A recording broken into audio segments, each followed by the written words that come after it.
ಅದತ್ತೋ ಏನೋ.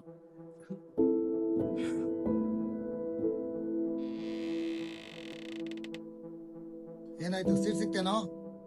ಇಲ್ಲ, ಕಾಲೇಜಲ್ಲಿ ಸೈನ್ಸ್ ತಗೋಬೇಕು ಅಂದ್ರೆ 85% ಮೇಲೆ ಇರ್ಬೇಕಂತೆ. ನಿನ್ನಂತ ದಡ್ಡಕ್ಕೆ ಎಲ್ಲಿ ಸಿಗುತ್ತೆ ಸೀಟು? ಹಾ, ಓದೋ ಅಂತ ಎಷ್ಟು ಹೇಳಿದ್ರು ಓದ್ಲಿಲ್ಲ. ಹಾ, ನಾನೇನ್ ಮಾಡ್ಲಿ, ಎಷ್ಟೋದಿದ್ರು ನನ್ ತಲೆಗೆ ಹತ್ಲಿಲ್ಲ. ತಲೆಗೆ ಹತ್ತಲ್ಲ ಅಂದ್ರೆ ಹತ್ತಲ್ಲ, ಹತ್ತದಂದ್ರೆ ಹತ್ತತ್ತೆ. ಎಲ್ಲ ಇವ್ರು ಹೇಳ್ದಂಗೆ ಆಗ್ಬಿಡ್ತದೆ.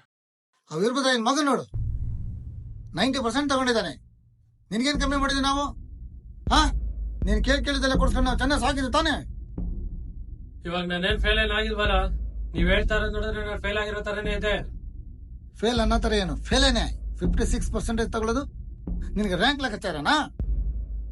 ಇವಾಗ ನಾನ್ ಸೈನ್ಸ್ ತಗೊಂಡ್ರು ಅದು ಕೂಡ ನನ್ ತಲೆಗೆ ಹತ್ತಲ್ಲಪ್ಪ. ಇವಾಗ ನಾನ್ ಸೈನ್ಸ್ ತಗೊಂಡು ಮುಂದೆ ಫೇಲ್ ಆಗಿ ಒದ್ದಾಡಕ್ಕಿಂತ ಇವಾಗ ನನ್ಗೆ ಯಾವ್ದು ಓದಕ್ಕಾಗುತ್ತೋ ಅದನ್ನೇ ತಗೋತೀನಿ. ಬದ್ಮಾಶ್, ಇಷ್ಟ ದಿನ ಫ್ರೀ ಬಿಟ್ಟಿದ್ದೆ ತಪ್ಪಾಯ್ತು. ನನ್ನ ಎದುರಿಗೆ ಮಾತಾಡ್ತೀಯ ನೀನು? ಮಾತಾಡೋದು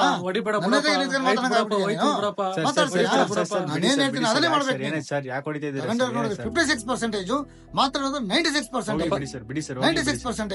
ಬಿಡಪ್ಪ ಇಲ್ಲಿ, ಬಿಡು. ಇವಾಗ ಹೇಳಿ ಸರ್ ಏನಾಯ್ತು ಅಂತ. ಇವನನ್ನ ಒಂದು ಒಳ್ಳೆ ಸ್ಕೂಲು ಕಾಲೇಜ್ಗೆ ಸೇರಿಸಿದ್ರೆ ಒಳ್ಳೆ ಕೆಲಸ ತಗೋತಾನೆ ಅನ್ಕೊಂಡಿದ್ದೆ. ಆದ್ರೆ ಇವನು SSLC ಕಮ್ಮಿ ಪರ್ಸೆಂಟೇಜ್ ತಗೊಂಡು ನನಗೆ ಎದುರು ಮಾತಾಡ್ತಾನಪ್ಪ. ಹೋಗ್ಲಿ ಬಿಡಿ ಸರ್, ಬೇಜಾರಾಗಿ ಹೋಗ್ಬಿಡಿ ಬಿಡಿ ಸರ್. ಏನಪ್ಪಾ ಆಗ್ಬೇಕು? ಇವ್ನು ತೆಗ್ದಿರೋ ಪರ್ಸೆಂಟೇಜ್ ಯಾವ ಕಾಲೇಜಲ್ಲೂ ಸೀಟ್ ಸಿಗ್ತಾ ಇಲ್ಲ. ಇವನ ಸೈನ್ಸ್ ತಗೊಂಡ್ರೆ ಸೈನ್ಸ್ ತಗೊಳ್ಳಲ್ಲ, ಓದ್ ತಲೆ ಗೊತ್ತಲ್ಲ ಅಂತವನೆ. ಒಂದ್ ಒಳ್ಳೆ ಕಾಲೇಜಲ್ಲಿ ಒಂದ್ ಒಳ್ಳೆ ಕೋರ್ಸ್ ತಗೊಂಡ್ರೆ ಅಲ್ವೇನಪ್ಪ ಒಂದ್ ಒಳ್ಳೆ ಕೆಲಸ ಸಿಗೋದು?